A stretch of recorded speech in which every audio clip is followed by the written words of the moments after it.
You may or may not remember back when I said that I didn't really care about Star Wars, because, this video is gonna get like 20 views. But over the alleged year of 2020, I finally sat down and watched the original trilogy, and Clone Wars, and Rebels. And I was already watching The Mandalorian, and long story short, I'm a Star Wars fan now. It was very fast, but it happened. Still haven't seen Solo or Rise of Skywalker yet, but whatever. I will almost definitely watch at least one of those. But the still most recent Star Wars show is The Bad Batch, my first new Star Wars thing as a new fan. Again, I watched Clone Wars and the introduction of Ahsoka. I watched Rebels and the introduction of Ezra, and I heard the stories about how those characters were received, specifically in their initial introductions. And of course, I formed my own opinions.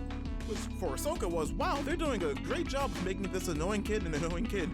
Like, I get and got that her overconfidence and her lack of listening were intentional character traits, and did a lot in showing how she reflected and affected Anakin. And eventually she became arguably my favorite Star Wars character. I haven't really thought about it that hard. But in the beginning, she really was kind of annoying. And then pretty similar with Ezra. I think everybody already kind of has kind of a shock going from the art style of Clone Wars to Rebels. And then when the main character kind of comes off as like angstier and less charismatic Aladdin. In the beginning, when I at least kind of understood where he was coming from and why he was the way he was, angsty and just kind of insufferable. It was just a little hard to root for him fully because he was just annoying me just a little bit too much. But somehow, eventually over time, that just kind of washed off. And his character growth and development certainly helped with that.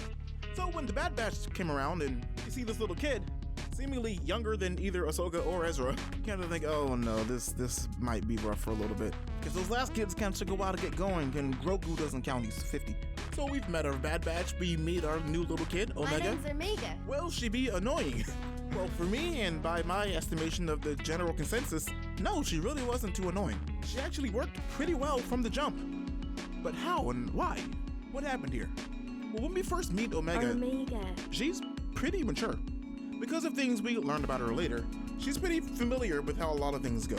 She's seen a lot on Kamino, on both the Clone and War side of the Clone Wars, but of course, mostly the Clone side.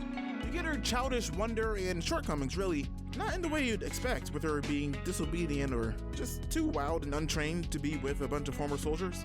You get it with her being just new to the world outside of Kamino. You get it at the end of episode 1 when she sees the stars and space for the first time, but in episode 2 when she sees dirt for the first time. You get why she wouldn't know better in certain situations, but she still has the maturity to be told instructions and to follow them. And then on top of that, to make her own decisions and make them pretty quickly when she needs to. And some of that maturity may come from the fact that she is actually older than the Bad Batch. So she ends up having enough flaws and weaknesses to, not be a Mary Sue or something, but also enough maturity, skills, and talent to not be annoying. Unless you just kind of hate kids or New Zealand accents. But hey, thank you so much for watching. Like this video if you like it, dislike it if you dislike it. Subscribe if you're new, hit the notification bell to let your speeder sense tingle when I upload. Let me know what you thought about Omega and the Bad Batch as a whole. Hopefully see you next week, and wash your hands if they haven't been cut off in a Star Wars-y fashion.